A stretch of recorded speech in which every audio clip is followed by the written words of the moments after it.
हरि ओम बृहस्पते आदियादरजो आरेहाद्यो मदविवादिक्रदो मज्जाने को जद्दीदायच्छावस अरेत परजात तस्मा सुद्रविणन्देहि चित्रम् वंशी विभूषितकरान्नवनीरदाभात् पीताम्बरादरुणबिम्बबलाधरोष्ठात् पूर्णेन्दुसुन्दरमुखादरविन्दनेत्रात् कृष्णात् परं किमपि तत्त्वमहं न जाने बर्हापीडं नटवरवपुः कर्णयोः कर्णिकारम् बिभ्रद्वासः कनककपिशं वैजयन्तीं च मालाम् रन्ध्रान् वेणोरधरसुधया पूरयन् गोपवृन्दैः वृन्दारण्यं स्वपदरमणं प्राविशद्गीतकीर्तिः गुरुर्ब्रह्मा गुरुर्विष्णुः गुरुर्देवो महेश्वरः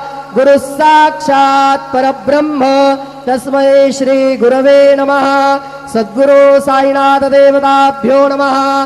सायं पूजा परिपूर्णार्थे विलेपनार्थे चन्दनं समर्पयामि। श्रीखण्डं चन्दनं दिव्यं गन्धाढ्यं सुमनोहरम् विलेपनं सुरश्रेष्ठ चन्दनं प्रतिगृह्यताम्। विलेपनार्थे चन्दनं समर्पयामि। अक्षताश्च सुरश्रेष्ठा कुङ्कुमाक्तादुशोभिता मया निवेदिता भक्त्या गृहाण परमेश्वर।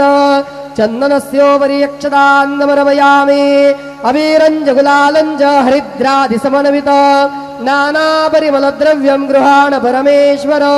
नानापरिमलसौभाग्यद्रव्याणि समर्पयामि। माल्यादीनि सुगन्धीनि मालत्यादीनि वै प्रभो मया रोतानि पूजार्थं पुष्पाणि प्रतिगृह्यताम्। नानाविधपत्रपुष्पं समर्पयामि। सायंकाले उपहार नैवेद्यं निवेदयामि।